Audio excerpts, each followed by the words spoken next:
श्रीमते कृतदाधिकारी इति नामिने।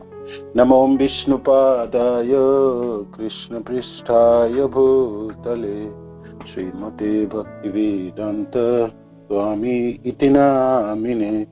नमस्ते सारस्वते देवे गौरवाणी प्रचारिणे निर्विशेष शून्यवादी पाश्चात्य देशतारिणे। श्री प्रभुपाद की जय, गुरु महाराज की जय, जय गौर। ओम नमो भगवते वासुदेवाय। ओम नमो भगवते वासुदेवाय। ओम नमो भगवते वासुदेवाय। नारायणं नमस्कृत्यं नरं चैव नरोत्तमं देवीं सरस्वतीं व्यासं ततो जयमुदीरयेत्। कंथराज श्रीमद् भागवत की जय।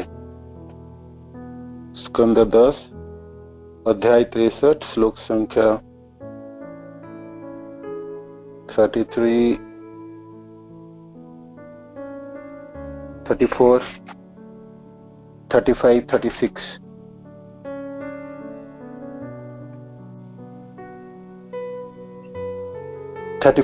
श्री रुद्र उवाच तं हि ब्रह्म परं ज्योतिर्गूढं ब्रह्मणि वाग्मये यं पश्यन्ति अमलात्मानो आकाशामिव केवलम्। श्रीरुद्र उवाच तं हि ब्रह्म परं ज्योतिर्गूढं ब्रह्मणि वाग्मये यं पश्यन्ति अमलात्मानो आकाशामिव केवलम्।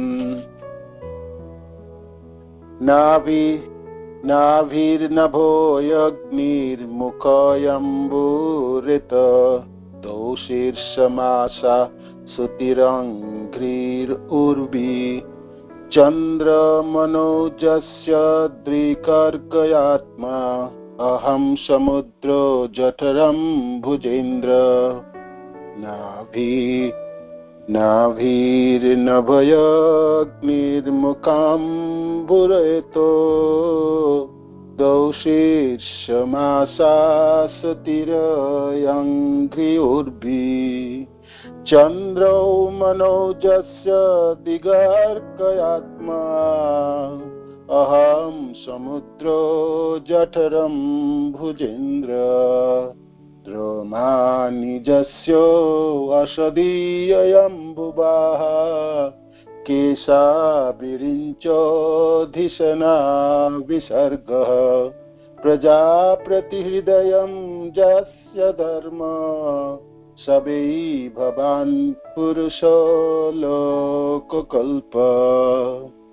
नाभिर्नभयाग्निमुखाम्बुरेतो दोषीर्षमासा सुतिरङ्घ्रियुर्वी चन्द्रो मनोजस्य दिक्कर्कयात्मा अहं समुद्रो जठरं भुजेन्द्र।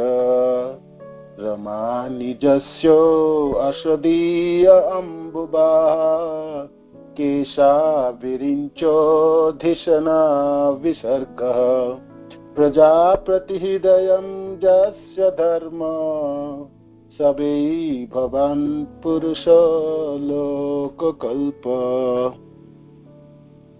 कोई आवृत्ति करना चाहते हैं कीजिए प्लीज। बोल। हरे कृष्ण प्रभु जी, धन्यवाद प्रणाम। धन्यवाद कीजिए। श्री रुद्र उवाच त्वं हि ब्रह्म परं ज्योति गूढं ब्रह्मणि बाड्यमये यं पश्यन्ति आत्मलात्मना आकाशमिव केवलम्। नाभिनभो अग्नि अम्बो मुख अम्बुरेतो धौषीर्षमाशा श्रुतिराग उर्वी चंद्रो मनो यस्य दृगर्क आत्मा अहं समुद्रो जठरं भुजीन्द्र रोमाणि यशो सधयो अम्बुबाः केशाभिरञ्चो दिशना विसर्ग प्रजापति हृदयं यस्य धर्मः सा वै भवान् पुरुषो लोककल्प। हरे कृष्ण। धन्यवाद माता जी। और कोई आविति करना चाहते कर सकते।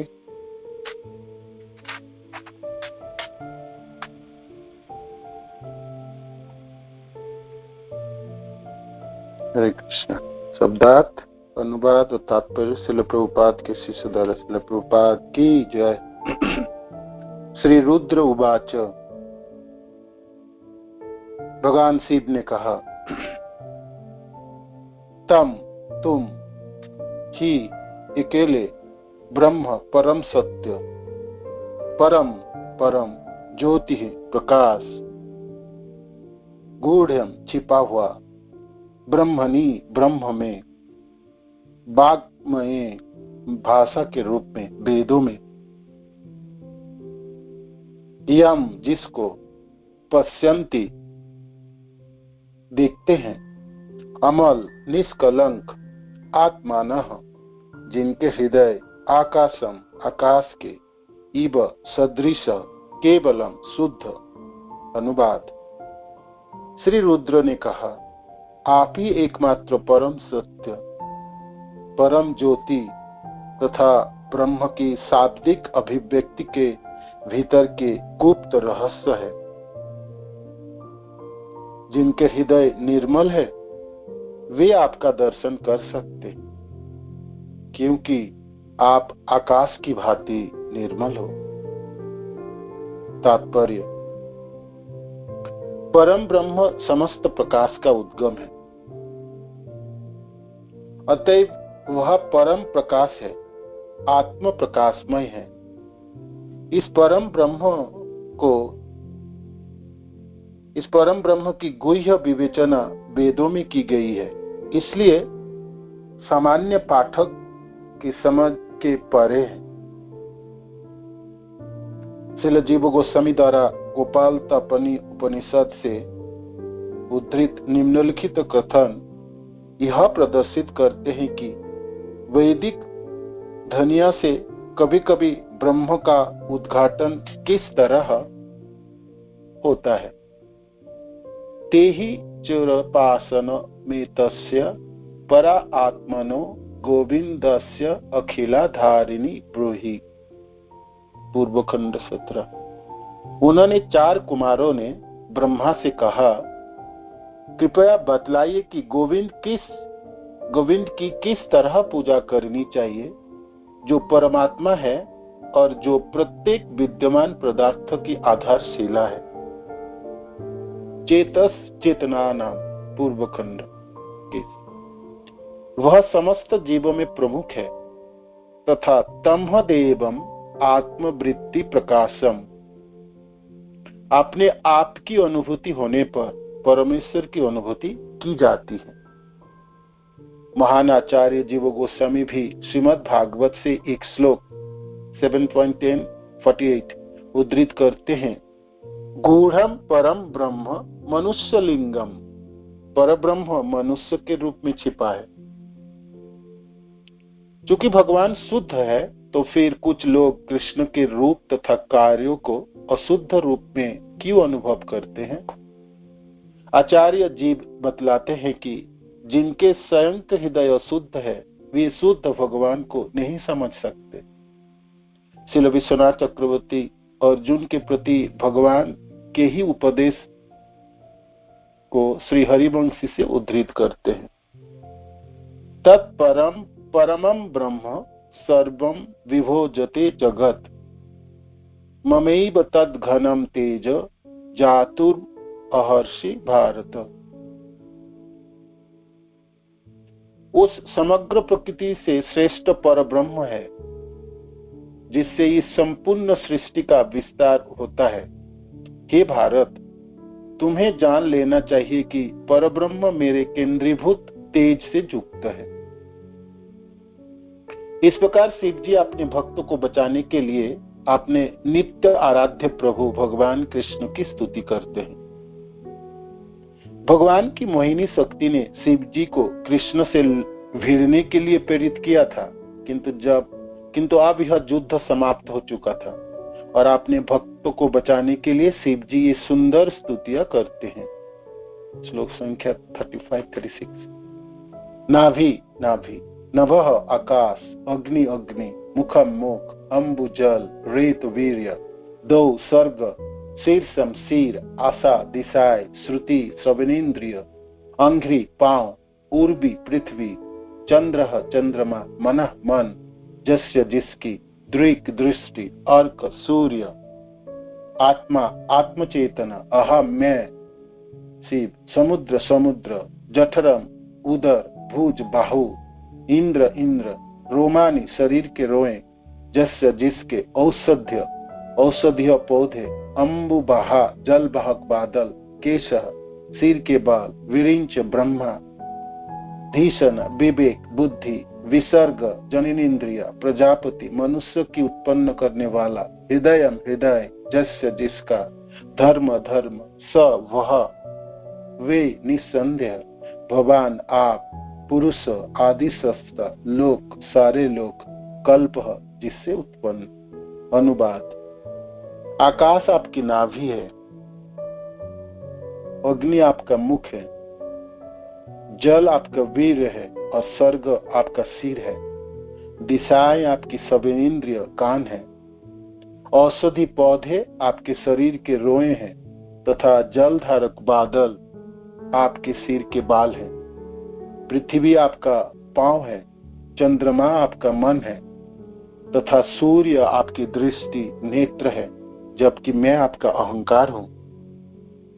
समुद्र आपका उदर है, इंद्र आपकी भुजा है, ब्रह्मा आपकी बुद्धि है, प्रजापति आपकी जननेन्द्रिय है और धर्म आपका हृदय है। निसंदेह आप आदि पुरुष हैं, लोकों के सृष्टा है। तात्पर्य। श्रीधर स्वामी की व्याख्या है कि जिस तरह फल के भीतर रहने वाले छोटे छोटे कीट फल को नहीं समझ पाते, उसी तरह हम क्षुद्र जीव उस परब्रह्म को नहीं समझ सकते जिसमें हम स्थित हैं। भगवान की विराट अभिव्यक्ति को समझना कठिन है, तो फिर श्री कृष्ण के दिव्य स्वरूप के विषय में क्या कहा जा सकता है। अतएव हमें कृष्ण भावनामृत की शरण लेनी चाहिए। भगवान इसे समझने में हमारी मदद स्वयं करें। हरे कृष्ण। श्रील प्रभुपाद की जय। ओम अज्ञानतिमिरन्धस्य ज्ञानाञ्जनशलाकया चक्षुरुन्मिलितं तस्मै श्रीगुरुवे नमः। श्रीचैतन्यमनोभीष्टं स्थापितं येन भूतले स्वयं रूपकदा मह्यं ददाति सपदान्तिकम्। हे कृष्ण करुणा सिन्धु दीनबन्धु जगत्पते गोपेश गोपिका कान्त राधा कान्त नमस्तुते। तप्त कांचन गौरांगी राधे वृंदावनेश्वरी विश्वभानुसुते देवी प्रणमामि हरिप्रिये। वाञ्छाकल्पतरुभ्यश्च कृपा सिन्धुभ्येव च पतितानां पावनेभ्यो वैष्णवेभ्यो नमो नमः। जयो श्री कृष्ण चैतन्य प्रभु नित्यानंद श्री अद्वैत गदाधर श्रीवासादि गौर भक्त वृंद। हरे कृष्ण कृष्ण कृष्ण हरे हरे, हरे राम राम राम हरे हरे। श्री प्रभुपाद की जय, गुरु महाराज की जय, आप सब भक्तवृंद की जय। तो आप सब मिलकर आशीर्वाद दीजिएगा ये भागवत के श्लोकों को की कुछ मैं सेवा कर पाऊं। हरे कृष्ण। भगवान शिव की स्तुति है। तो युद्ध समाप्त हुई, खूब लड़े दोनों भगवान शिव एक तरफ अपने भक्त बानासुर के साथ, दूसरी तरफ द्वारकाधीश भगवान श्री कृष्ण अपने द्वारका की सेनाएं, अपने पुत्र प्रद्युम्न, संबा आदि सब। भीषण युद्ध हुआ। तो युद्ध में परास्त हुए बानासुर एक बार भाग गया था और फिर दोबारा सोनितपुर से निकले 1000 भुजाओं में सारे अस्त्र लेके और भगवान के ऊपर प्रहार कर रहे थे। सारे 1000 भुजाओं में तो तरह तरह के अस्त्र होंगे, धनुष बाण होंगे, तलवार होंगे, बल्ला आदि होगी, कितने तरह के हजारों किस्म के अस्त्रों से प्रहार करने लगे चक्रधारी भगवान कृष्ण के ऊपर। तो भगवान अब अंतिम अस्त्र अपने सुदर्शन छोड़े, तो सुदर्शन ने सारे अस्त्र को परास्त करके भुजाओं को, बानासुर के भुजाओं को काटने लगे। जैसे माली अपने बड़ी वृक्ष की डालियां काटती है कांची से, तो ऐसे सुदर्शन चक्र सारे हाथों को काट डाल। जब बानासुर को मारने ही वाले थे सुदर्शन, और सुदर्शन के अग्नि बानासुर को जलाने वाले थे, भस्मीभूत करने वाले थे, भगवान शिव ने सोचे अब तो मेरे भक्त को बचाने की जरूरत है। खुद तो आए थे लड़ाई करने के लिए, भक्त की साथ ही दिए, किंतु दूसरी तरफ तो स्वयं प्रभु है, भगवान कृष्ण है, तो कौन जीते। भगवान शिव के सारे अस्त्र भी परास्त कर दिए थे, पाशुपत अस्त्र और वो जितने तरह तरह के अस्त्र हमने श्रवण किए सब भगवान ने परास्त किए थे। कार्तिकेय भी प्रद्युम्न से युद्ध करके हार गए और भाग गए। भगवान शिव के जितने शिव गण और सब युद्ध छोड़ दिए थे। तो अंतिम अस्त्र भगवान शिव ने छोड़े थे, वो शिव जर के नाम से, जो 3 सिर वाले और 3 पांव वाले। और शिव जर की परास्त करने के लिए भगवान नारायण जर नामक अस्त्र को छोड़े थे। तो शिव जर ने देखा जो अब तो मैं बचूंगा नहीं, मेरा तो पतन अवश्य संभ्यामी, तो भाई भगवान शिव के पास पहुंचे, जे मेरे को रक्षा कीजिए आप, ये तो इससे तो मैं बच नहीं सकता हूँ, मेरे को अभय प्रदान कीजिए। भगवान शिव तो हाथ खड़े कर दिए, जे भाई आप, मैं नहीं बचा सकता हूँ, किंतु प्रतिपक्ष में तो स्वयं प्रभु है, कृष्ण है। राखे कृष्ण मारे के और मारे कृष्ण राखे के, कृष्ण मारने के लिए आगे हैं, तो आप रक्षा कोई नहीं कर सकता। मैं शिव हूँ, भगवान हूँ और शक्तिशाली हूँ, देवादि देव हूँ, किंतु मैं भी करने में सामर्थ्य नहीं हूँ, मैं भी करने में सामर्थ्य नहीं। भाई जब कोई देवता और सामर्थ्य नहीं है, ब्रह्मा सामर्थ्य नहीं है, भगवान शिव सामर्थ्य नहीं है, शिव जर समझ गए थे आप बचाने वाले, तो ये सब लोगों के पास जाके कोई फायदा नहीं है, बचाने वाले तो कृष्ण ही हैं। तो शिव जर अपने बुद्धि की प्रयोग किया और भगवान के चरण आश्रित हो गया और स्तुति करने लगे, जी आप ही सृष्टा हो, आप ही पालन करता हो, संहार तो आप ही हैं, सबके आश्रय आप ही हैं कृष्ण, आप रक्षा कीजिए, मैं आपके शरण में आया, मैं शरणागत हूँ, जीव के पास जब कुछ रास्ता नहीं रहता तो एक ही व्यक्ति बचाने वाले हैं, भगवान स्वयं कृष्ण। जैसे आज पूरे संसार में क्या अब कौन बचाने वाला, किसको बचाने वाला है ना, किसके आश्रय जाए, कोई आश्रय रही नहीं है ना। जिसके भरोसे में थे जीव मनुष्य, वो सब भरोसा टूटने लगा और गिरने लगे, लोग सब डरने लगे, भय उत्पन्न हो गया है ना, सबों में, पूरे संसार डरा हुआ है आज। तो क्यों डरे हैं, जिस चीजों के ऊपर भरोसा थे वो सब टूट पड़े। डॉक्टरों के ऊपर भरोसा थे, औषधि के ऊपर भरोसा थे, बड़े बड़े लोगों के ऊपर भरोसा थे, धन के ऊपर भरोसा थे, और अपनी सिस्टम, अपने बहुत सुंदर हेल्थ सिस्टम के ऊपर भरोसा थी, सब आज बिखर गए और टूट गए, चकनाचूर हो गए। तो भय उत्पन्न हो गया है ना। आपन्नम संसितिम घोर। इस संसार में घोर संसार है, जन्म मृत्यु जरा व्याधि की घर है। यहाँ पदम पदम जत विपदम, हर पग पग में डर है, भय है और त्रस्त है, भीत है, डर है, भय उत्पन्न। यत नाम विवशो घृणम, किंतु कोई भगवान कृष्ण के आश्रय ले, भगवान कृष्ण के नामों को ग्रहण कर, बेशक विवश होके भी, और विवशता ही तो है इस समय।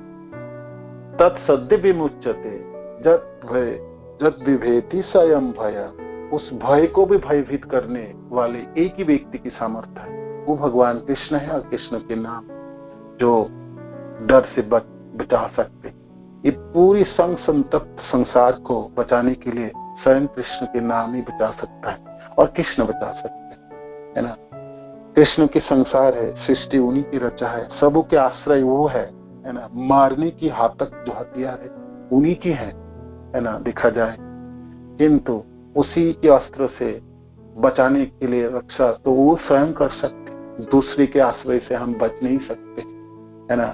जिसके ऊपर भरोसा थी वो सब टूट के बिखर गए आज, है ना। लोग सब डरने लगे। बचाने तो भगवान कृष्ण के नाम बचा सकते, है ना।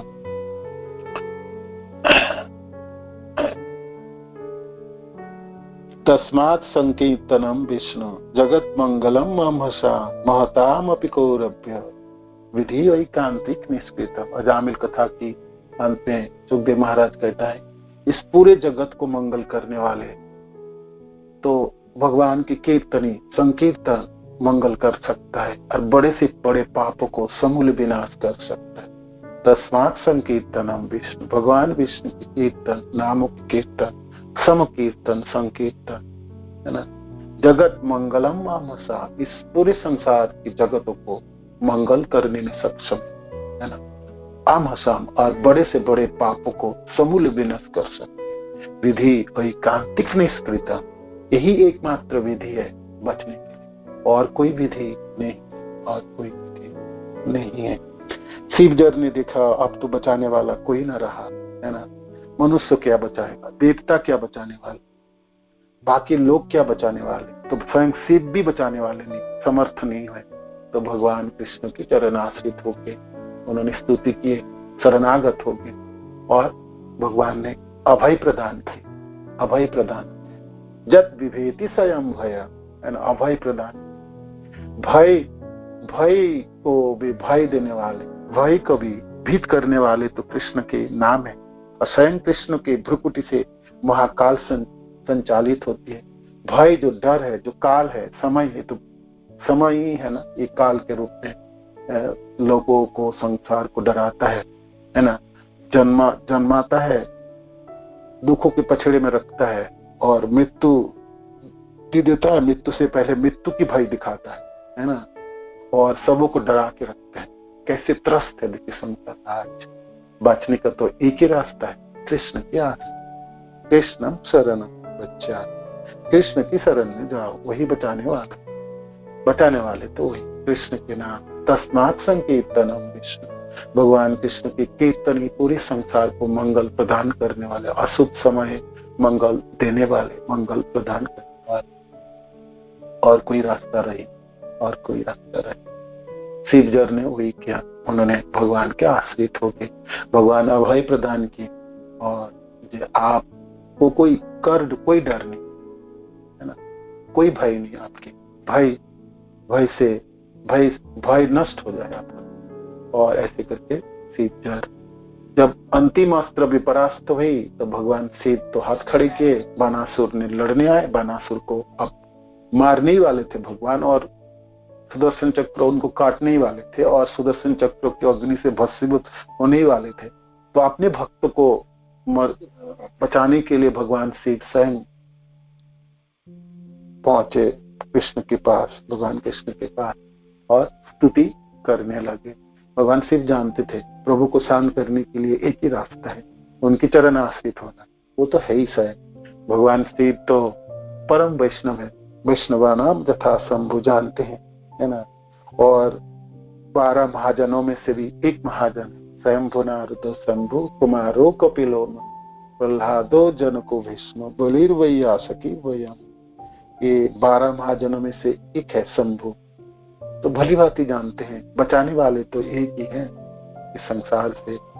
और किसी भी समय, किसी भी दिशाओं में, किसी भी परिस्थिति में, कितनी विकल परिस्थिति क्यों ना हो, कितनी घोर परिस्थिति क्यों ना उत्पन्न हो, भगवान कृष्ण बचा सकते है ना।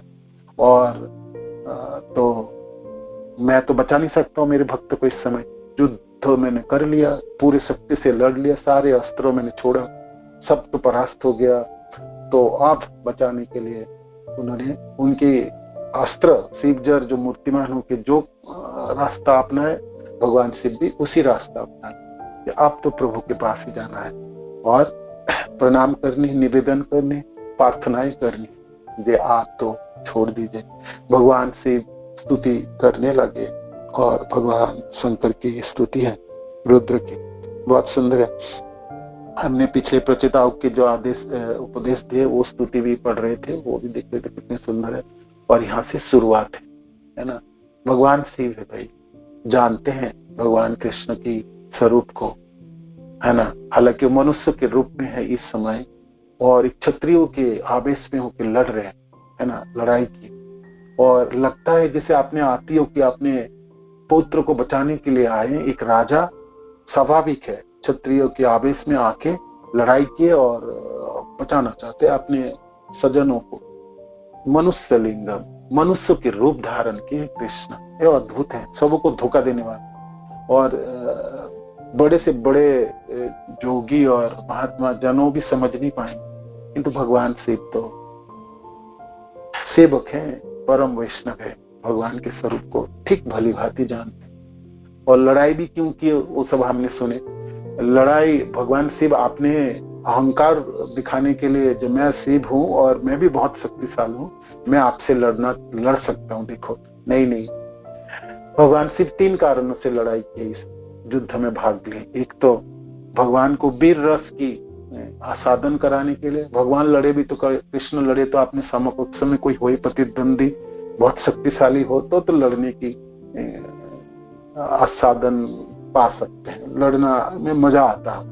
तो वीर रस के आसादन प्रदान करने के लिए भगवान से इसने लड़ाई में भाग लिए।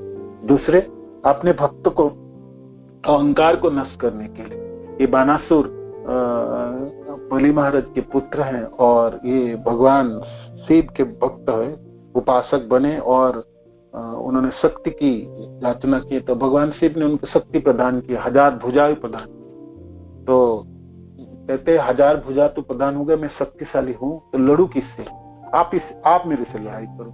जिस गुरु से शिक्षा प्राप्त किया, जिससे सब कुछ प्राप्त किया, अज्ञानी अहंकारी होके उन्हीं से लड़ना चाहता है। तो भगवान शिव कहते हैं ये आशा भी आपकी पूरी हो जाएगी। ऐसे व्यक्ति मिलेंगे जो आपके 1000 भुजाओं को वृक्ष की दानियों की तरह काट के गिराएंगे, है ना। तब आपको पता चलेंगे शक्ति होता क्या, शक्तिमान होते क्या, है ना। तो अपना भाई भक्त हैं, उन्हीं की आशीर्वाद प्रदान किए, तो उनकी भुजाओं को खुद कैसे काटे? भगवान शिव चाहते तो काट सकते, तो कैसे काटे? तो अपने प्रभु द्वारा कटाएंगे। तो ये एक अपने भक्त की अहंकार को नष्ट करने के लिए भी उन्होंने इस लड़ाई में भाग लिया। दूसरी कारण और तीसरी कारण थे भगवान के लीलाधारी श्री कृष्ण के लीला कार्यों के लीला को बढ़ाने के लिए भी भगवान शिव अपने सेवक होके प्रभु की लीलाओं को आगे बढ़ाने के लिए सेवा धर्मों को निभाते हैं, प्रभु की इच्छा को बलीभूत किए हैं, उसमें लीला में सहायता के एक कारण है। और पराजित होकर पूरे संसार को दिखाए, देखो भाई अपनी अहंकार में मत रहो और अज्ञानी मत बने रहो, है ना। मैं शिव हूँ, मैं भगवान हूँ, सब संसार में महादेव कहलाता है, किंतु प्रभु के सामने तो मैं तुच्छ हूँ, नगण्य हूँ। और मैं इतनी तुच्छ और नगण्य हूँ, अपने निजी जनों को मैं बचा नहीं सकता हूँ, है ना। अपने भक्त को नहीं बचा सकता हूँ, अपने अस्त्र को नहीं बचा सकता हूँ। तो मैं संसार मेरे को आशुतोष कहलाता है और मेरे को देवाधिदेव कहलाता है, महेश्वर कहलाता है। देखो मेरी महेश्वरता देखो और मेरी शक्ति को देखो, है ना। तो मैं कितनी तुच्छ हूँ, कितने तुच्छ हो और कितने नगण्य हूँ। अपनी स्तर को और प्रभु की महानता को प्रदर्शन करने के लिए भगवान शिव इस लड़ाई में भाग लिए। वैष्णव जन, आचार्य जन भली भांति इनको समझते हैं। भगवान शिव ऐसा कोई कार्य नहीं करते जैसा जो भगवान की इच्छा अनुरूप ना हो, भगवान की इच्छा के विरुद्ध हो। परम सेवक हैं और जो कठिन कार्य है, कठिन सेवा है, सब भगवान शिव के ऊपर न्यस्त होती है, हर तरह से, हर तरह, हर समय। और विपरीत परिस्थिति में, विकट परिस्थितियों में कोई सेवा कार्य कराना है और जो बाकी सब कोई कर नहीं सकते, देवी देवता, मनुष्य, गंधर्व, ब्रह्मा आदि कोई नहीं कर सकता, उस कार्य को भगवान शिव के ऊपर सौंपा जाता है। और भगवान शिव बहुत अच्छी तरह से सेवा करके और पीछे हटते हैं। और कभी कभी लोग उस भ्रांति के बस में सोचते वो भगवान शिव तो कितनी शक्तिशाली हैं और देखो सारे संसार को विष से, समुद्र मंथन के ज्वाला से बचाए, है ना। तो ऐसे वही भगवान शिव जब अपने हथेली में समुद्र से उठने वाली उस भयंकर विष को समेट लिए और पी गए और सोच रहे थे आप में हृदय में तो मेरा प्रभु है, मैं इनको पी दूं तो मेरे प्रभु को कष्ट होगा, इसको मैं गले से नीचे उतारने नहीं दूंगा। गले में धारण किया, नीलकंठ के नाम से विख्यात हुए। विष उन्होंने गले में धारण किया, उनके ये आंतरिक कारण था कि हृदय में नहीं ले जाऊं इसको ले नहीं जाऊं तो अंदर ले जाऊं तो अंदर कृष्ण है, उनकी पीड़ा होगी, उस अपनी प्रभु को कैसे पीड़ा दे सकते, तो पीड़ा मैं सहन कर लेता स्वयं। तो किए हैं ऐसा नीलकंठ के रूप में। और हर तरह से आपने जितने भी लीलाएं हैं भगवान शिव को आप देखेंगे, उसके पीछे भगवान कृष्ण की इच्छा है और अपनी प्रभु की सेवा कार्य करने के लिए कुछ भी करने के लिए तैयार है, तत्पर है, पीछे नहीं हटेंगे। आपकी अपना कुछ भी हो जाए, माने अपमान हो जाए, मान रहे नहीं रहे, और हमेशा ये दिखाने कि मैं कितनी तुच्छता है मेरे में, सेवा और एक सामान्य सेवक हूँ, इस रूप में निरंतर भगवान शिव अपना सेवा कार्य को साधन करते हैं। और हमेशा ही भगवान कृष्ण के गुणगान करते हुए पूरे संसार विचरण करते हैं और सबों को रास्ता दिखाते हैं, है ना। और जितने भी भागवत आदि जितने भी शास्त्र है, भक्ति मार्ग के सूत्रपात जनक देखा जाए तो भगवान शिव है। वैष्णवों की एक संप्रदाय की भी जनक तो रुद्र संप्रदाय के भगवान शिव है। तो हर तरह से भगवान शिव कल्याणकारी, शुभ प्रदान करने वाले हैं और संसार के लोगों को भक्ति प्रदान करने वाले हैं। आज इस प्रार्थना के माध्यम से आप भगवान रुद्र की भावनाओं को समझ पाएंगे। अंतरिम क्या भावना, क्या समझते हैं, क्या जानते हैं, और ठीक जानते हैं। भगवान शिव समझ पा रहे थे कि मनुष्य के रूप में खड़े हैं, ये कुछ क्षत्रिय नहीं है और आपने पुत्र को बचाने के लिए नहीं तो स्वयं भगवान है। तो इसीलिए भगवान शिव कहते हैं आप ही एकमात्र परम सत्य हो, आप ही परम सत्य हो, परम ज्योति तथा ब्रह्म के शाब्दिक अभिव्यक्ति के भीतर आप कोई हो, आप ही वेद हो, है ना। परम सत्य आप ही हो, है ना। ब्रह्मेति परमात्मेति भगवान इति शब्दते परम सत्य के वदन्ति तस्तत्थ विदस्तत्यम जद ज्ञानम अध्ययम। जो अध्यय ज्ञान है, जो जिसको परम सत्य कहलाते हैं, वो 3 स्वरूपों में विराजमान रहते हैं। भागवत में जो लोग वेदांती से, जो लोग ट्रांसेंडेंटलिस्ट है, जो तत्व को जानने वाले हैं, वो कहते हैं ये 3 स्वरूपों में विराजमान रहते हैं। ब्रह्मेति परमात्मेति भगवान इति शब्दते, ब्रह्म के रूप में रहते हैं, वही परमात्मा है, समस्त जीवों के अंदर अंतर्जामी के रूप में रहते हैं और स्वयं आकार रूप धारण करते हैं, भगवान के रूप में भी विराजमान होते हैं। वही परम सत्य निराकार रूप में भी रहते हैं और साकार रूप में भी धारण कर सकते हैं। और इस समय तो साकार रूप में मेरे सामने आप खड़े हो, किंतु आप ही समस्त कारणों के कारण परम सत्य हो आप, है ना। परम सत्य और परम ब्रह्म है, परम ब्रह्म है। चैतन्य चरितामृत के आदि लीलाओं की थर्ड श्लोक कबीरदास गोस्वामी कहते हैं ना, जद्दयितम ब्रह्म उपनिषदि तद पास्य तनुभा, जो आत्मा अंतर्जामी सो अस्य अंश विभव, है ना। तो ये जो ब्रह्म, जो उपनिषद में जिसको ब्रह्म कहते हैं, ये तो आपकी तनुवा है, ये कृष्ण आपकी शरीर की किरणें हैं, प्रकाश हैं। भगवान के जो परम ब्रह्म रूप है वो भगवान के प्रकाशमय है, ज्योतिर्मय रूप है। तो यहाँ भगवान रुद्र कहते हैं आप ज्योतिर्मय, आप ही परम सत्य हो और आप ही वेद है। भगवान कृष्ण कहते हैं वेदेश्च सर्वे अहम वेद वेदांत वेदविद, मैं ही वेद, में जानने वाले विषय वस्तु में है, वेदों के संकलन करता मैं ही सब कुछ, और शब्द ब्रह्म भी मैं, भगवान स्वयं कहते हैं। भगवान रुद्र उसी की पुनरुक्ति करते हैं, जो आप ही वेद हो, वाग्मय ब्रह्म हो, आप वाग्मय ब्रह्म हो, आप परम सत्य है, आप परम सत्य है। भगवान शिव तो भाई जानते हैं सब कुछ, उनमें तो कोई आवरण तो है नहीं। भगवान कृष्ण कहते हैं ना, अवजानन्ति मां मूढ़ मानुषिं तनुमाश्रिता भाव अवजानन्त मम भूत महेश्वर, परम भाव अवजानन्त मम भूत महेश्वर। जो मूर्ख व्यक्ति मूढ़ है, वो मेरे को मनुष्य शरीर में जब आता हूं तो मेरा भावना को नहीं समझ पाता। मैं समस्त भूतों है, सबों की मैं महास्तर हूँ, इस परम भाव को नहीं समझ पाते। वो सामान्य मनुष्य समझ के मेरे को उपहास करता है ना। तो वो एक क्षत्रिय नहीं है भाई, एक राजा नहीं है। अपने पुत्र को बचाने के लिए एक व्यक्ति के रूप में जो खड़े हैं, वो स्वयं परम ब्रह्म, परम सत्य, ज्योतिर्मय और सबों के आधारशिला है, आधारभूत है, ये स्वयं कृष्ण है। भगवान कृष्ण की स्वरूप को ठीक भली भांति समझते हैं। फिर आगे भगवान शिव कहते हैं, मैं आपको ठीक से समझ पा रहा हूं। क्यों? मैं क्यों? जिनके हृदय निर्मल है वो आपको दर्शन कर सकते हैं, जिनके हृदय निर्मल है वो आपके दर्शन कर सकते हैं, क्योंकि आप आकाश के भांति निर्मल है। तो भगवान शिव तो दर्शन कर ही रहे हैं और समझ भी पा रहे हैं, है ना। लड़ाई भी किए, सब कुछ किए, लड़ते समय थोड़ी सोचे जी मेरा प्रतिद्वंदी है और मैं तो मार गिराऊंगा और ये करूंगा ही नहीं। पहले से भी समझते थे जी प्रभु तो आगे लड़ने के लिए, प्रभु की इच्छा है लड़ना है भाई, लड़ लेते हैं, जो कराओगे कर लेंगे, है ना। लड़ने के लिए करोगे लड़ लेंगे, ये भी एक सेवा है, जो इच्छा आपकी है, जैसा भी आप कार्य करा लेंगे कर लेंगे, है ना।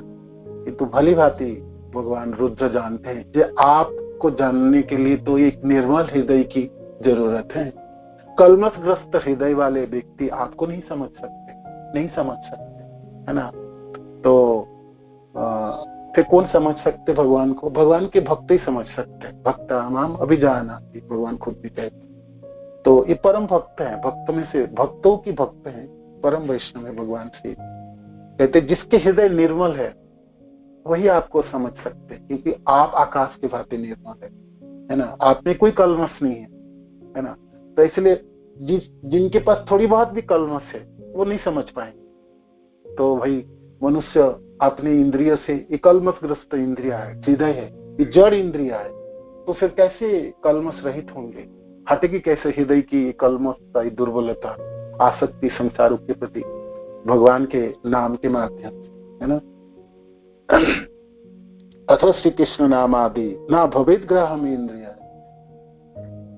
सवन मुखे जीवादो स्वयं एवं स्फुट अधर। ये जो जीवा अथ श्री कृष्ण, जीवा और जीवा से और मुख से भगवान कृष्ण के नामों को उच्चारण करने के माध्यम से ये जड़ इंद्रिया को दिव्यता प्राप्त होती है ना। हरे कृष्णा कृष्णा कृष्णा हरे हरे, हरे राम राम राम हरे हरे। ये दिव्यता प्राप्ति होती है। ये कलमशग्रस्त हृदय, कलमश हटती है, हृदय निर्मल होते हैं धीरे धीरे, है ना। नामों में वो शक्ति है, हम सुन रहे थे ना, नामों में वो सर्व शक्ति है।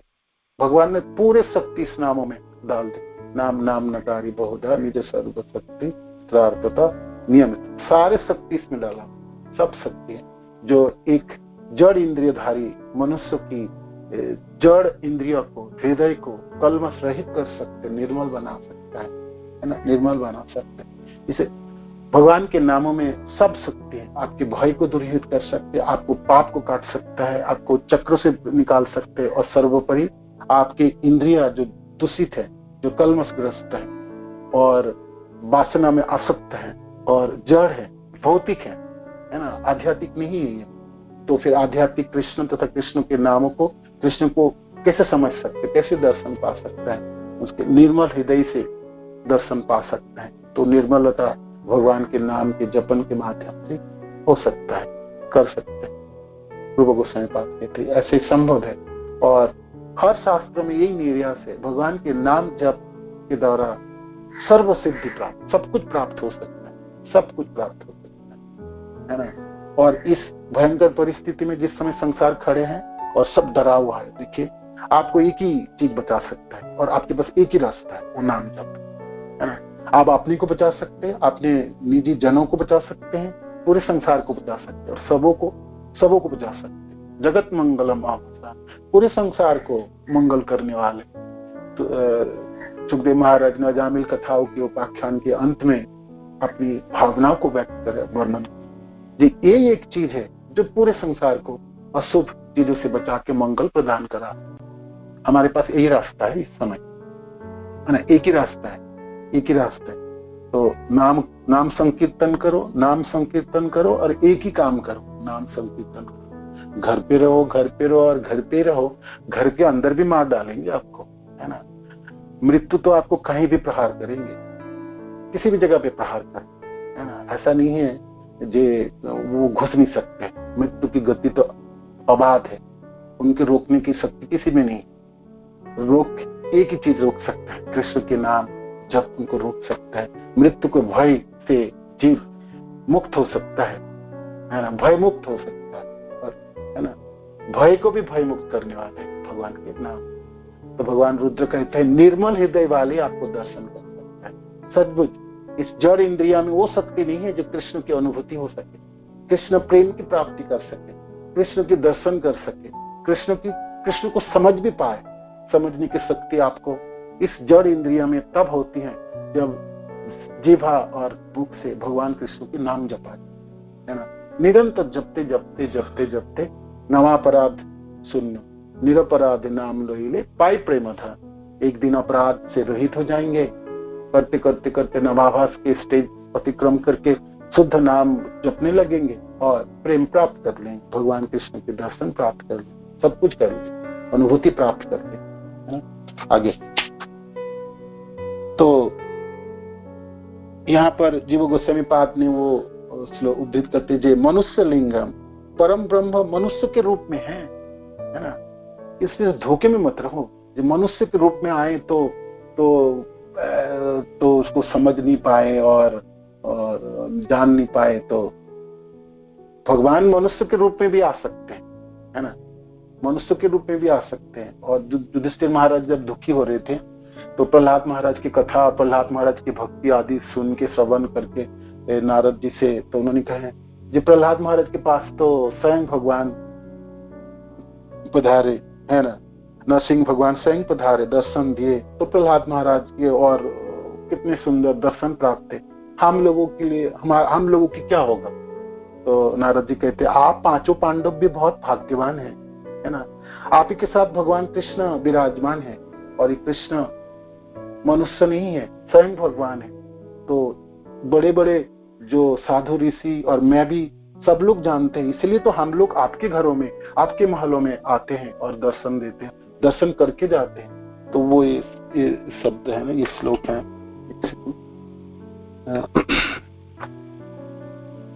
यूजम निर्लोके बत भूरि भागा लोकम पुनः मुनयो अभियन्ति जेसां गृहानावसतीति साक्षात् गूढ़म परम ब्रह्म मनुष्यलिंगम। ओहो भाग्य है आप और आपके पांचों भाई, परम भगवान जो परम सत्य है, परम ब्रह्म है, सबों की आधारशिला है ना, सर्व कारणों के कारण है। वो मनुष्य के रूप में आप ही के सामने विराजमान है और आप लोगों के साथ रहते हैं, आप लोगों के साथ रहते हैं, आप लोगों के साथ रहते हैं। और फिर आने वाले जो दो श्लोक हैं, आने वाले जो दो श्लोक हैं जो भगवान रुद्र ने स्तुति की है 35 और 36, ये विराट स्वरूप की वर्णन है भगवान के। आप सब जानते हैं कर्णगक से विष्णु, ये भागवत की जो द्वितीय स्कंध है और अध्याय 4 से शुरुआत होती है। परीक्षित महाराज जब प्रश्न शुरू किए सुखदेव महाराज से, उन्होंने ये प्रश्न नहीं किए जी मेरे को वृंदावन लीला सुना दो या द्वारका लीला सुना दो। 7 दिन समय है परीक्षित महाराज के पास, और बहुत कम समय थे उनके पास। 7 दिन के बाद शरीर छोड़ना ही है, उसको अभिशाप प्राप्त हुए। तो परीक्षित महाराज चाहते तो सीधा वृंदावन लीला की प्रश्न कर सकते थे या द्वारका लीला की, और वो स्वयं भगवान के भक्त हैं। एक तो पांडवों के वंशज हैं, उत्तरामा के गर्भ में उन्होंने भगवान के दर्शन भी किए और पूरे जीवन उन्हें भक्ति ही किए।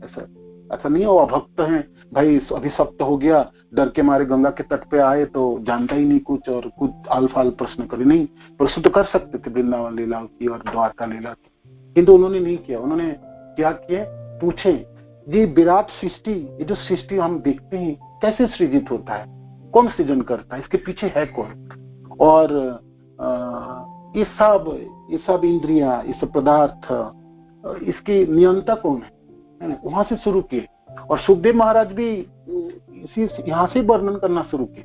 सुखदेव महाराज भी बोल सकते थे देखो भाई आपके पास समय तो बहुत कम है, 7 दिन है, सीधा चलते 10वें स्कंद और वृंदावन लीला वर्णन करते, क्योंकि उसमें भी समय लग जाएंगे तो, और फिर समय तो बचेंगे नहीं। ऐसा भी नहीं किया सुखदेव महाराज। सुखदेव महाराज ने पहले से जैसे प्रश्न थे परीक्षित महाराज को उनके उत्तर प्रदान किए। परीक्षित महाराज की प्रश्न थी जो विराट, जो सृष्टि है, इस सृष्टि की रचयिता कौन है, इनकी नियंता है कौन, है ना, पदार्थ है क्या, इंद्रिया क्या है, गुण क्या है, ये सब प्रश्न किए। ये कैंटो स्कंद 2 में आते हैं और अध्याय 4 से शुरुआत होते हैं। तो इस प्रश्न के उत्तर देते समय सुखदेव महाराज कहते हैं उस समस्त कारणों के कारण वासुदेव कृष्ण को मैं प्रणाम करता हूँ, और भगवान कृष्ण की कृपा से मैं बोलने में सामर्थ्य हूँ और मैं बोलने के लिए कुछ बोल पाऊंगा। तो हे कृष्ण, हे वासुदेव, मेरे को आप कृपा कीजिए जिससे आपके गुणों को और आपके स्वरूप को मैं वर्णन कर पाऊं। तो उन्होंने सीधा सीधा वर्णन नहीं किए, तो उन्होंने एक कथा वर्णन किए। नारद जी ब्रह्मा जी से ऐसे ही प्रश्न पूछे, जी पिताजी आप बहुत शक्तिशाली हैं और समस्त सृष्टि के संचालन करते हैं, है ना, अतीत में क्या हुआ, वर्तमान में क्या होने वाला, भविष्य में जीवों के क्या होने वाले, सब आपके हथेली पे आमले की तरह है। एक रखा हुआ आमला जैसे हथेली पे रहता है, ऐसे आप सब कुछ जानने वाले। तो आप ही सर्वशक्तिमान है क्या, या आपके ऊपर कौन है, ये सृष्टि किसने रचा है, आपको शक्तिशाली किसने बनाया, आपको ज्ञान कहाँ से प्राप्त हुआ, ये सारे पदार्थ इंद्रिया की कैसे हुई, गुण को कैसे सृष्टि हुई, ये विराट स्वरूप की क्या अभिव्यक्ति है, ये सारे प्रश्न कर डाले नारद जी, है ना। ये सुंदर सुंदर प्रश्न है और पूरी अध्याय है, जैसे समस्त कारणों के कारण ये अध्याय है ना, अध्याय 4, अध्याय 5 और अध्याय 6 पुरुषत्व तक। तो ब्रह्मा जी ने फिर वो वर्णन किए इस चीजों के, जो भगवान शिव भी दोनों श्लोकों के माध्यम में वर्णन कर रहे हैं। और हम सब जानते हैं क्या है वो चीज, जो भगवान कारुण्यक से विष्णु की गह्वर से एक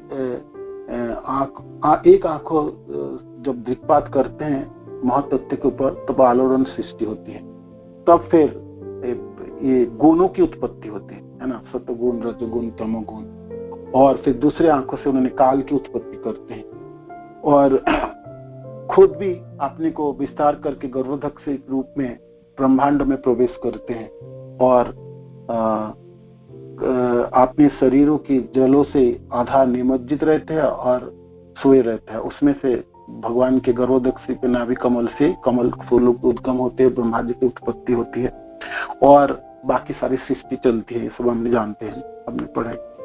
तो ये जो ब्रह्मांड में है, ये ब्रह्मांड में जो सारे, जो एक ब्रह्मांड है जिसमें 14 भुवन है, तो इस ब्रह्मांड की आधार क्या है, इस ब्रह्मांड भगवान की जो विराट स्वरूप है, कारुण्यक से विष्णु तथा भगवान कृष्ण विराट स्वरूपों में आपने को इस ब्रह्मांड में प्रवेश कराता है ना।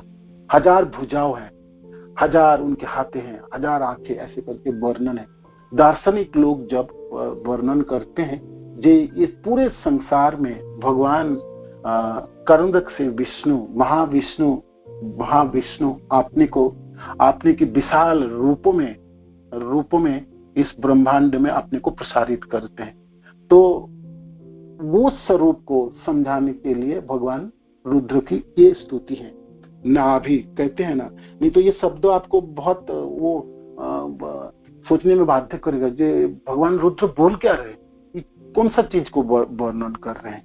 तो विराट स्वरूप है जो परम सत्य की या परम ब्रह्म की जो विराट आकार है, विराट जो अभिव्यक्ति है, और उसके उनके यहाँ पर वर्णन करते हैं। तो उसमें ये वर्णन है आए जो भगवान की जो इतनी बड़ी शरीर है, विशाल शरीर है, उनमें से जो कटितट है, कटितट के नीचे भूलोक से लेके बाकी 7 पताल है, और कटितट में कमर से ऊपर वाले लोकों में बाकी 7 लोक है। 14 लोकों की भुवन है इस ब्रह्मांड में। तो ये भगवान की, और तो ऐसा है 7 नीचे है, कमर से नीचे, और कमर के ऊपर 7 लोक है। विशाल कितनी बड़ी शरीर है भगवान की, तो आप विवेचना कीजिए, है ना, विवेचना कीजिए। तो यहाँ पर इसीलिए भगवान रुद्र कहते हैं नाभि नभो अग्नि, आप ही नाभि, आकाश आपके नाभि है, असीम आकाश आपकी नाभि है, जिसकी कोई सीमाना नहीं, है ना, कोई सीमाना नहीं। असीम कृष्ण, है ना, अपने विराट स्वरूप में पूरे संसार में व्याप्त है। ऐसे तो वासुदेव रूप में जैसे सर्वव्यापक है, अंडांतरस्तम परमाणुत्वांतरस्तम, हर कण कण में, हर जगह में कृष्ण व्याप्त है। तो कृष्ण सर्वत्र व्याप्त है ना। कृष्ण भगवान कृष्ण मनुष्य के रूप में आके भी लीला कर सकते हैं, और नहीं तो इस संसार के हर कोने कोने में व्यापक है, और सर्वत्र उनकी अवयव है ना, शरीर है देखा जाए तो कहते हैं, इसलिए भगवान शिव कहते हैं ये जो आपके नाभि है, आपके नाभि, तो ये पूरे आकाश है आपके नाभि है, और क्या है, अग्नि आपके मुख है ना, अग्नि आपके मुख है, और जल आपके रेत वीर है, और सिर जो है स्वर्ग आपके सिर है ना, स्वर्ग आपके सिर है, पूरे स्वर्ग लोग, है ना। स्वर्ग शब्द का अर्थ ऊपर के जितने लोग हैं, भूलोक भुवनलोक के रुके, स्वर्गलोक, जनलोक, तपलोक, ब्रह्मलोक तक सब स्वर्गलोक के रूप में माना जाता है। तो ये आपके सिर है स्वर्ग आपके, और दिशाएं चारों सर्वत्र जो दिशाएं आपकी स्वेन्द्रिय, आपके कान है, आपके कान है, कितने बड़े बड़े कान है भगवान के, सारे दिशाएं भगवान के कान। और औषधि पौधे, जो औषधि है, जो जड़ी बूटी है, जो पौधे है, जो वृक्ष है, आपके विराट विशाल शरीर के रोमटे है ना, तथा जलधरक बादल आपके सिर के बाल है। आकाश में जो जल का नाव से पूरित बादल है, आपके सिर के बाल है। तो इसलिए भगवान को समझने के लिए और जानने के लिए हर जगह पे व्यक्त है। तो ये सब चीज हम अब सुनेंगे और पढ़ेंगे तो हर पल आप अनुभव कर सकते हैं भगवान के सानिध्य, और देख सकते हैं भगवान, है ना, सुबह। और फिर आगे कहते हैं, जैसे पृथ्वी आपका पांव है, पूरे कितनी बड़ी शरीर है। आप सोचते मनुष्य के बुद्धि अबांग मानुष गोचर, आप अपने बुद्धि से नहीं कर सकते, ये वेदों से, शास्त्रों से सुन के अनुभव आप कर सकते हैं, है ना, चीजों को। पृथ्वी आपका पांव है, चंद्रमा आपका मन है, भगवान के जो मन है उनके चंद्रमा भगवान के मन है, और तथा सूर्य उनकी दृष्टि है, सूर्य भगवान की दृष्टि है, सूर्य से सबको देख रहे हैं। जैसे इस समय डरा हुआ संसार हो, हम सब घर पे है ना, आप सुबह उठ के जप करते समय आप भगवान सूर्य को देखो, तो भगवान कृष्ण की आंखें हैं, है ना। तो 24 घंटे ही जैसे हम बुक पढ़ रहे हैं ना, भजन रहस्य, हर पल भगवान की अनुभूति होनी चाहिए हर समय। आप तो कैसे कर पाएंगे? इस सृष्टि को देख के भी भगवान ये सब चीजों को हम श्रवण करें ठीक से तो आप देखते आपको याद है वो होते कृष्ण है, कृष्ण है। भगवान सूर्य भगवान कृष्ण की आंखें है ना, आंखें हैं, और पृथ्वी उनके पांव है, चंद्रमा उनका मन, तो सूर्य को दृष्टि है, जबकि मैं आपका अहंकार हूं। भगवान से है ना अहंकार कहते मैं आपका अहंकार हूं। और आगे समुद्र आपका उदर है, पेट है, भगवान कितना विशाल समुद्र उनके उदर है। इंद्र आपकी भुजाएं है, ब्रह्मा आपकी बुद्धि है, ब्रह्मा आपकी बुद्धि है, प्रजापति आपकी जननेन्द्रिय है, और धर्म आपका हृदय है। निस्संदेह आप आदि पुरुष हैं, लोकों की सृष्टा है, आप समस्त लोकों की सृष्टा है और आदि पुरुष है।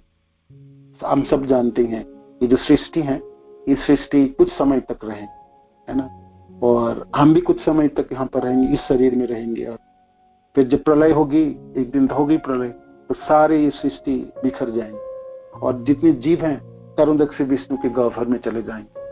तो इसलिए ब्रह्मा जी कहते हैं ये सृष्टा मैं नहीं हूँ, सृष्टा तो कृष्ण है, वो सृष्टि रचते हैं और हम सब मेरी ब्रह्मा शिव आदि हम सब जनों को अपने अपने कार्य प्रदान करते हैं, उन्हीं के इशारे से हम सब कार्य करते हैं और एक दिन अच्छे खिलाड़ी की तरह सब कुछ समेट के वापस ले जाते हैं है ना, खेलते खेलते खेलते हैं और एक दिन सब वापस ले जाएंगे और अपने में समेट लेंगे सब चीजों को।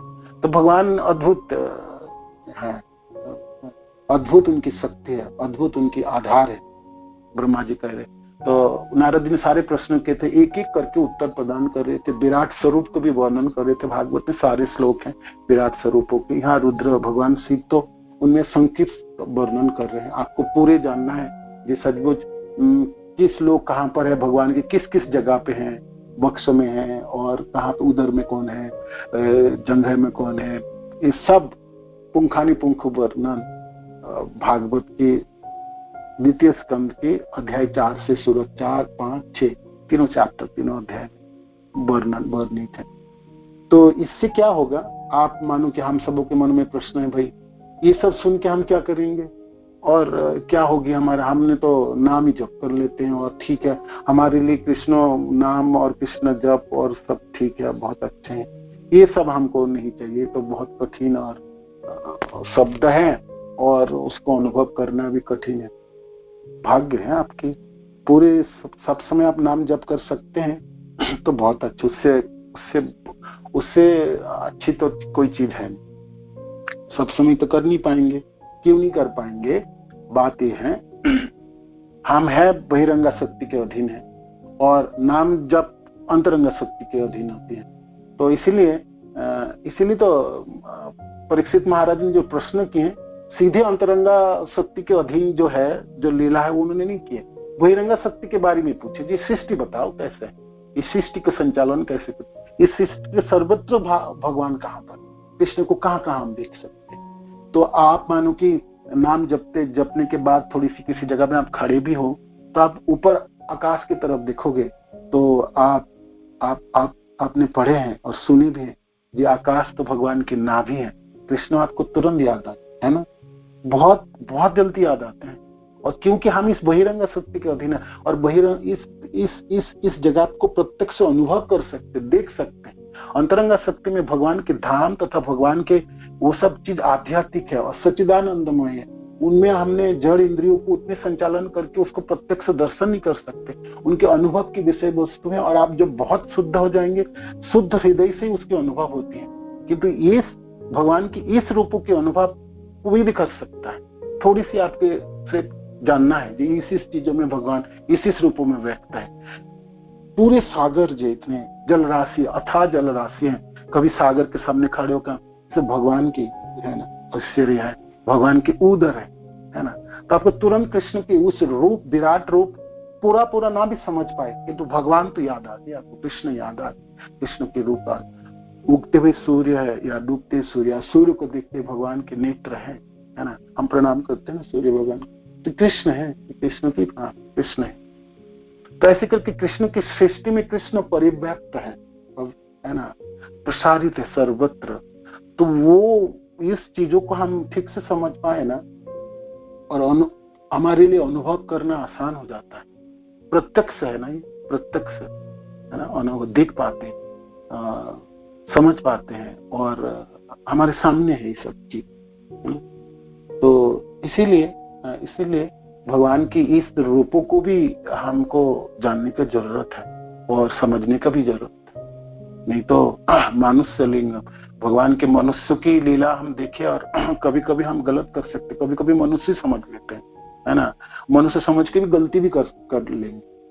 तो इनकी परम सत्य, परम रूपों की, परम आधार की, विशाल रूपों की भी ज्ञान होनी चाहिए। और ये भी तो भागवत ही है।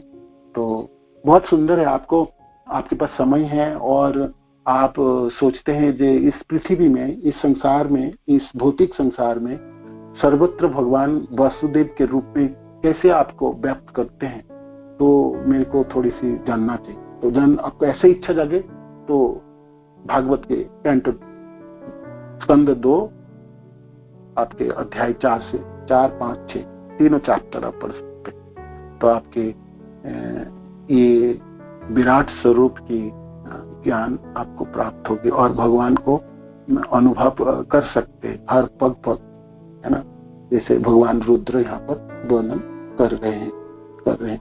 ये शब्द हम सिर्फ याद रखें और ये हमारे लिए उतनी ही जरूरत है। जब भी हमने आकाश की तरफ देखे और भगवान के नाम ही याद आए, या सूर्य के नेत्र के, मन, चंद्रमा को देखे तो भगवान कृष्ण के मन है ना, शीतल प्रदान करने वाले, सब औषधि अमृत देने वाले, है ना, भगवान कृष्ण के मन।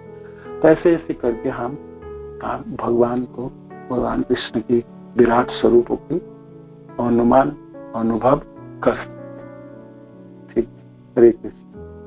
श्री प्रभुपाद की जय, गुरु महाराज की जय, निताई गौर प्रेमानंद।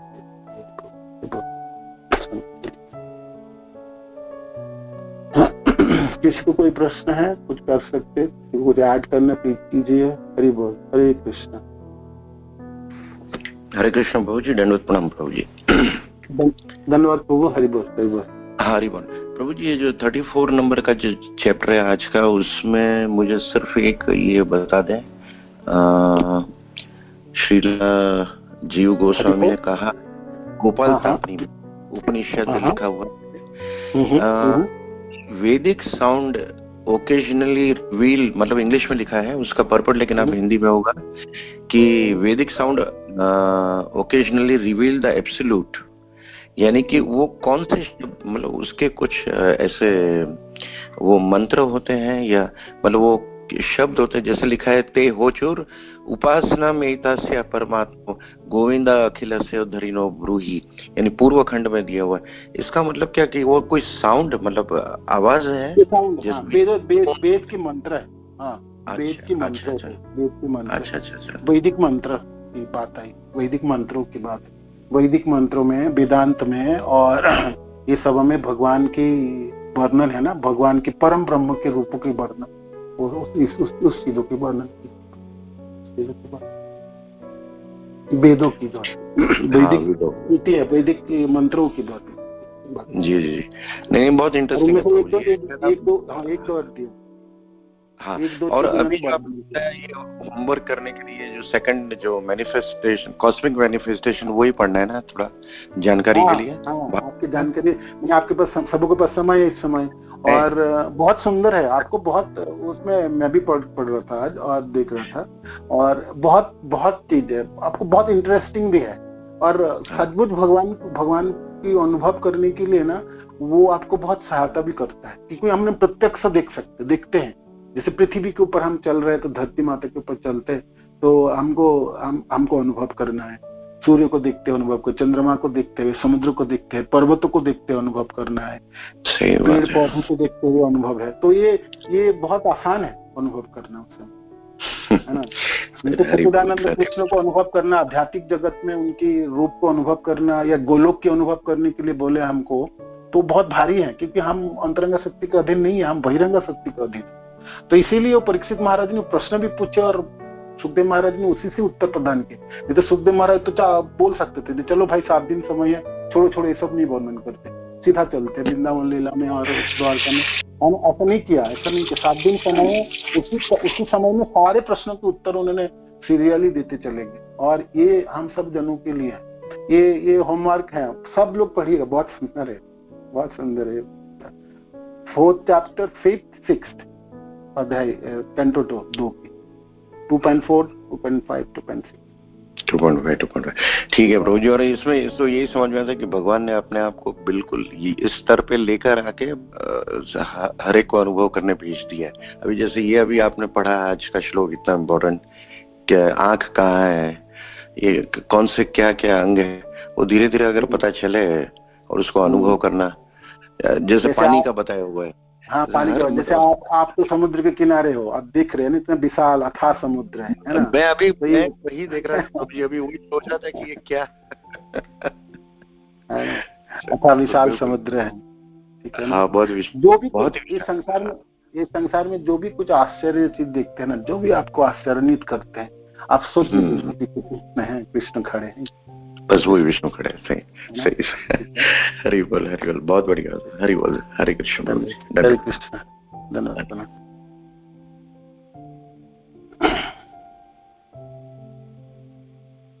और किसी को कोई प्रश्न कोई ऐड करना चाहते please. What is Manan and कितनी देर तक मनन हो सकते हैं, डिपेंड करना।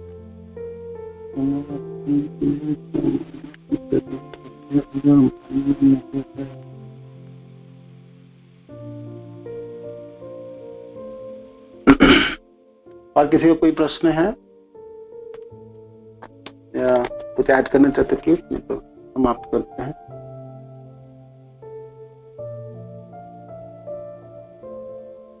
हरे कृष्णा। वाञ्छाकल्पतरुभ्यश्च कृपासिन्धुभ्यैव च पतितानां पावनेभ्यो वैष्णवेभ्यो प्रभुपाद की जय, गुरु महाराज की जय, गौर प्रेमानंद।